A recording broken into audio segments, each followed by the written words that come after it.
Interview to the double is a research interviewing technique where the interviewer asks the participant to think about having a body double that would replace them the next day at work. The key to this technique is to assume that the body double is undiscoverable. Therefore, the researcher and the interview must explore together the intricate details of what the interview does in the day-to-day job. For example, if they come to work late or start work at 9:30 every day, it would be expected that the double would do the same. So the interviewee is asked to give the necessary details about what is done in the workplace so that the body double remains undiscovered.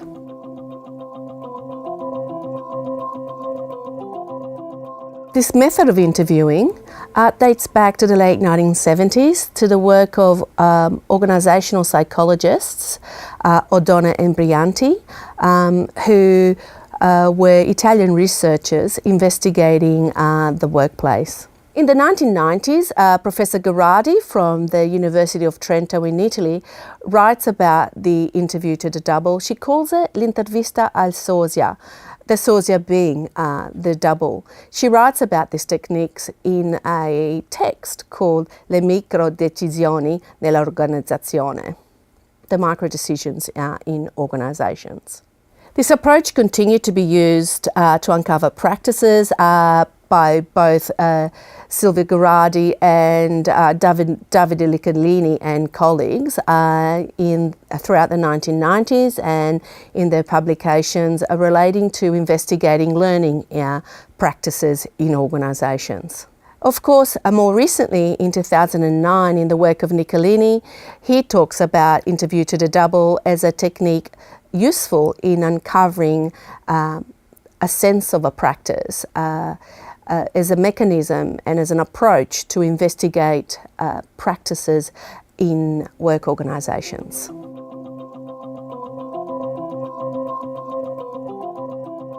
The researcher is able to uncover through these techniques the contextual elements of the practice, the materials used, the tacit knowledges that might emerge in the doing, the finer grained details of the practice, and this is done through questioning and listening, asking smaller questions for clarification, asking about tools and techniques that might be used. Niccolini calls this the lexicon of accountability, that which makes the conduct of a person in a practice intelligible and understood and able to be described and recorded.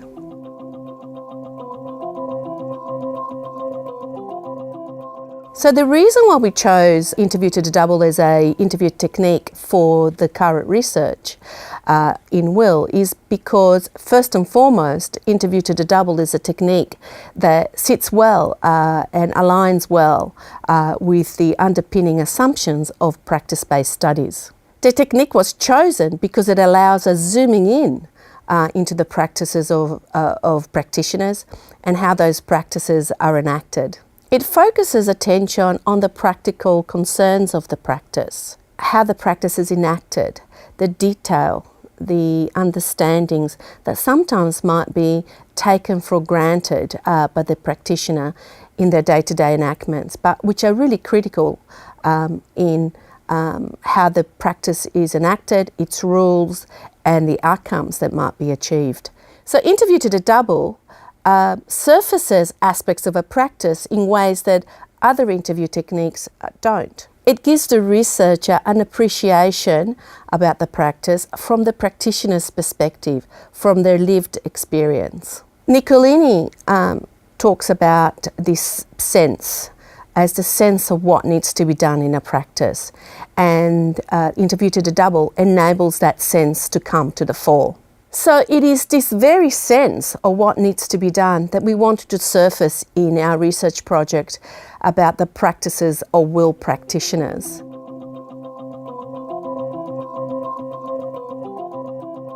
Hi Bonnie, thank you for taking the time to talk to us about your role and spending time with us in this interview. So the way that I'm going to start the interview is I'm going to explain a little bit to you about the interview technique that I'm using. It's called interview to the double. And then I guess you'll probably be doing most of the talking and I'll be doing some of the listening and writing down. Before I begin with the interview technique details, do you have any questions about the project? Do you understand the informed consent, or is there anything that I can answer for you? I've read the consent form. I've read the information sheet and I have signed the consent form. If I have any questions along the way, then I'm happy just to ask. Okay, that's fantastic.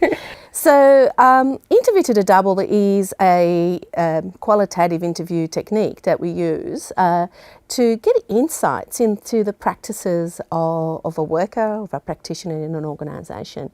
And the idea really behind interview to the double is that we would ask you to think about having someone to stand in, someone that is your body double. Right? Okay. Imagine that. Yeah. Yeah. Yeah. Okay. Yeah. So pretending that body double is me, and I would be replacing you in your job tomorrow. Okay. And I would have to be so good at it that people wouldn't know that it was someone else, right? They wouldn't know that it was a body double or an imposter. So, for example, if someone was to replace me in a lecture, I would say to them, you have to come to class in the lecture room before students arrive, have the PowerPoint up and ready to go, make sure you bring your pink cup with your peppermint tea in it and sip from it occasionally. Those would be the kind of insights that I would give somebody if they were my body double, right? Okay. Okay, is that fine? That kind of gives fine. you an insight in the kind of technique. Okay. So the first few questions that I'm going to be asking you about are going to be around just to get to know you a little bit better and just to understand the context in which your role occurs. So, you ready? Yep. I am ready. Okay. Go for it, yeah. So, Bonnie, tell me a little bit about your role, how you came to be at the university, what kind of studies did you have before? How did you become this important WIL person within the university? Okay, well, I started out doing an undergraduate degree in creative arts. And at the time, my dad had said to me that I needed to couple it with something a bit more realistic. And so I did a business degree as well. After my honours year in business, I spent some time in marketing and realised that I really wanted to get back to the institution. So for 3 years, I coordinated an internship program for business students. And then from there, I realised this was an area I really wanted to explore further. And so I started my PhD looking at work integrated learning and specifically the way students learn in the workplace. That was really of interest to me.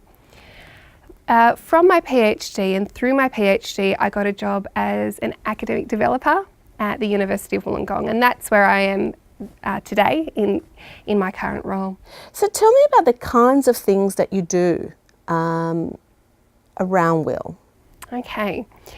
The first thing that I do, and the main thing that I do in this space, coming from teaching and learning perspective, which is where I've been working in for the last 4 years, I'm able to bring those ideas around pedagogy into our advisory group. So having come from first-hand experience, being a student and having that sense of being underprepared, through to designing a internship program and coordinating that program, and now I'm sitting in a position where I feel like I'll be able to inform and shape the type of direction that we're taking in terms of work integrated learning. Okay, that's fantastic, and thanks for sort of you're really articulating the context in which you work. So now let's zoom in a little bit in terms of, can you give me an insight? You mentioned that the thing that you bring into the committee is pedagogy and I guess also your own individual experience.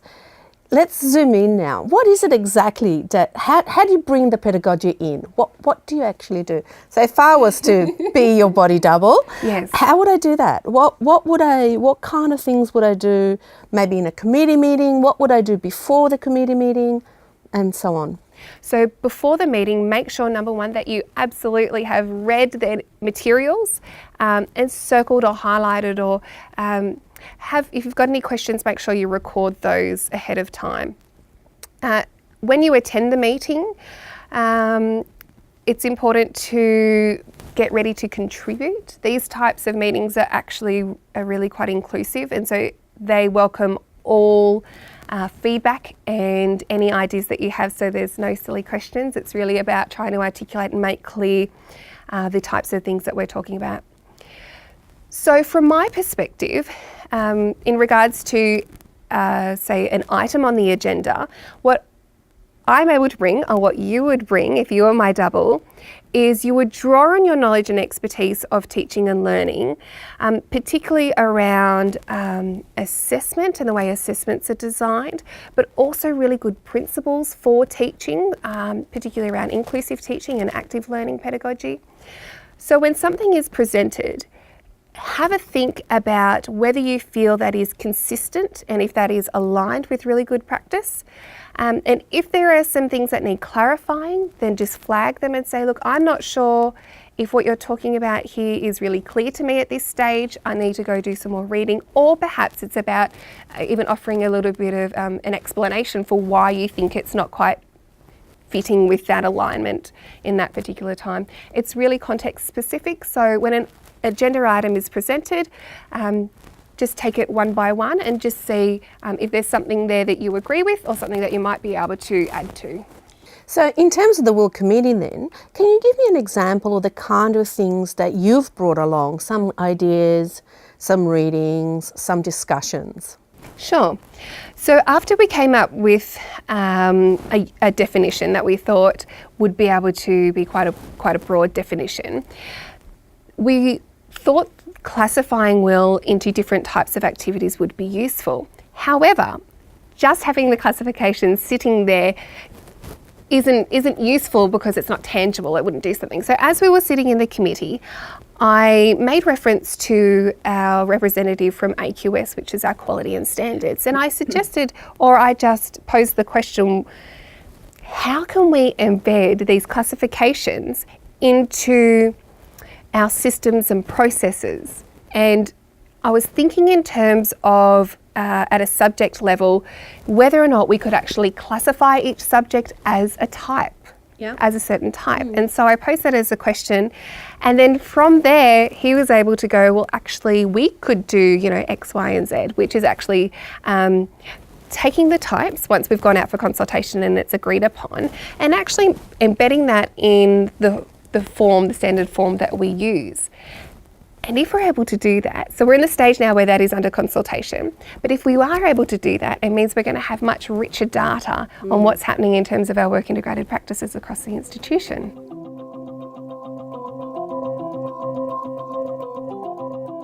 What are your tools? What is your toolbox?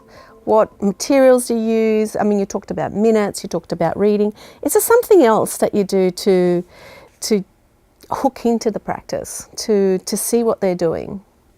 Oh, that's an interesting question.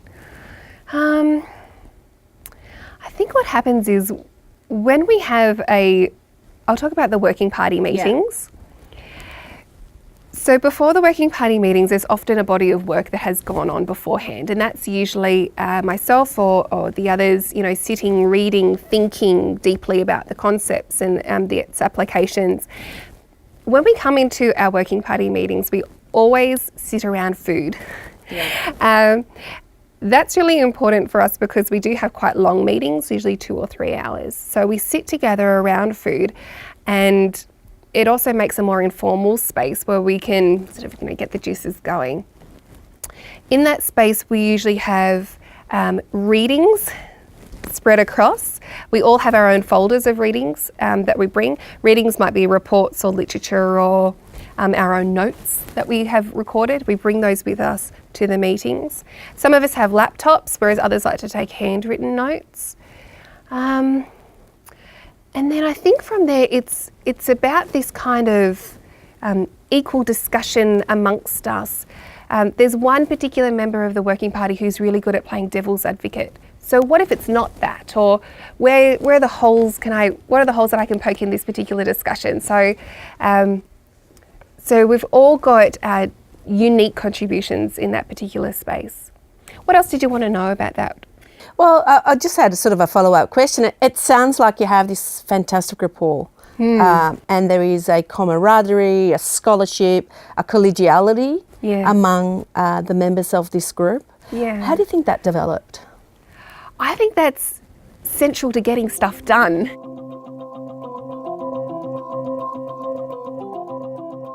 But to be honest, I think informally a lot of that meaning making happened through sharing problems or stories.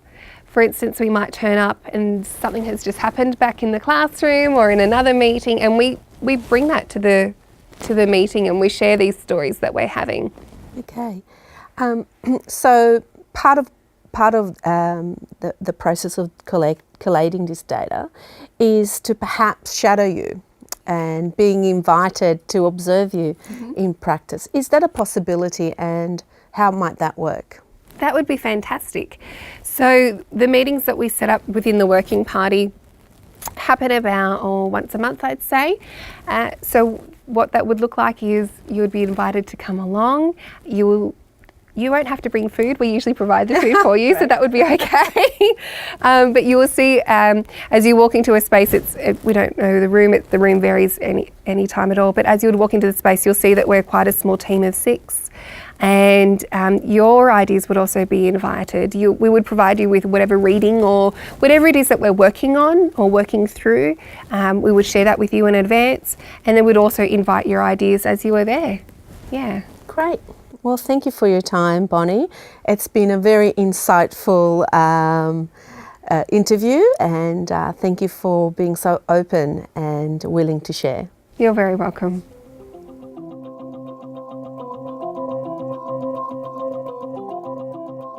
Initially, when you are being interviewed, it can be a little confronting. So I really liked the way the interviewer asked me some really simple questions to begin with about what I did and a little bit about my experience. I felt like that really put me at ease, and that helped me sort of position what I was going to talk about and how the questions followed on from there. So those sort of orienting questions I've now realised are actually really important to help myself as the interviewee feel more relaxed.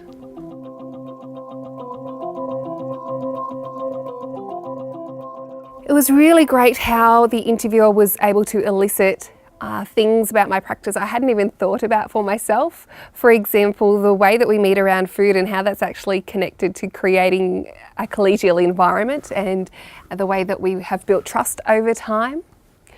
I felt like that interview technique was really specific and got to the core of what it is that I do in relation to work integrated learning. So it's certainly something that I will consider taking on myself into the future as an interview technique.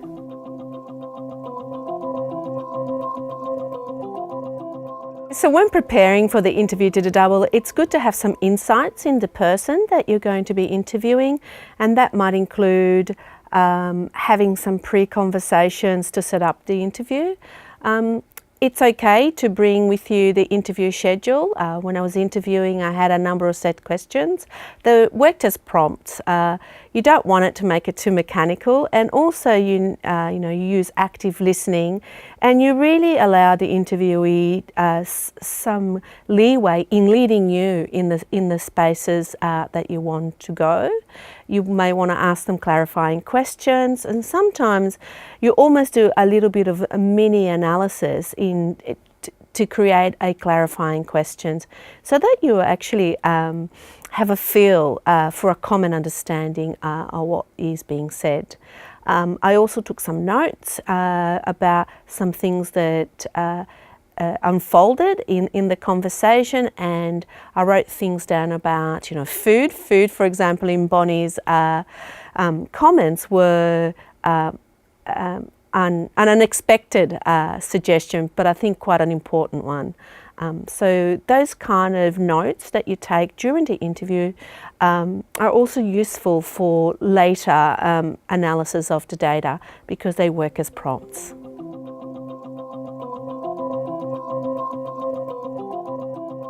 It's important to remember that interview to the double is definitely not a standalone technique, and it must be included in a suite of techniques that we tend to use in ethnographic research. These include observations, document analysis, just hanging around and getting a feeling for the context.